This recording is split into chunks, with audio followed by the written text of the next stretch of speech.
இந்த தயவு செய்து இந்த குட் மார்னிங், குட் ஈவினிங் இதெல்லாம் குப்பையில போடுங்க.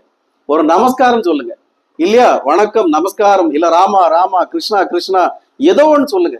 அப்படி சொல்றப்போ உங்களுக்கு புண்ணியம் கிடைக்கணும். ஒவ்வொரு வார்த்தையில ஒரு புண்ணியம் கிடைக்கும். குட் மார்னிங்ல என்ன புண்ணியம் கிடைச்சிருப்போம்? நமஸ்காரம்னு சொல்ற அந்த வார்த்தையில ஏகப்பட்ட நல்ல விஷயங்கள் இருக்கு. நீங்க வட இந்தியாவுக்கு போனீங்கன்னா எல்லாரும் ராம் ராம்னு தான் கூப்பிடுவாங்க. ராம் ராம். எந்த பெரியவங்களை பார்த்தாலும் ஒரு காலை தொட்டு கும்பிட்டு ஒரு ஆசீர்வாதம் வாங்க. வட இந்தியால அந்த பழக்கம் இப்போ இருக்கு. எந்த சின்ன குழந்தைங்க வீட்டுல பெரிய ஆளுகளை பார்த்தாலும் காலில் இருந்து ஒரு ஆசீர்வாதம் வாங்க. ஏன்னா ஒட்டுமொத்த உங்களுடைய வாழ்க்கையின் அனுபவம், உங்களுடைய ஆன்மீகத்தோட எல்லாமே உங்களோட உச்சந்தலையிலையும் உங்களோட உள்ளங்காலிலேயும் அந்த பவர் எனர்ஜி இருக்கு. அப்ப நீங்க ஒரு தலையில தொட்டு கும்பிட முடியாது. நீங்க உங்களுக்கு அந்த சக்தி இல்லை. காலை தொட்டு கும்பிட்டீங்கன்னா அந்த முழு எனர்ஜி உங்களுக்கு கிடைக்கும். உங்களுடைய கெட்ட பாவங்கள் எல்லாம் அதுல போகும். அதனால எல்லா வாழ்க்கையில ஒவ்வொரு கணத்தையும், ஒவ்வொரு சிந்தனையும், ஒவ்வொரு செயலையும் இறைவா நன்றி, இந்த பிரபஞ்சத்துக்கு நன்றி நீங்க சொல்லி சொல்லி பழகிட்டீங்கன்னா எல்லாமே எல்லாமே உங்களுடைய சுத்தி இருக்க ஆறா எல்லாமே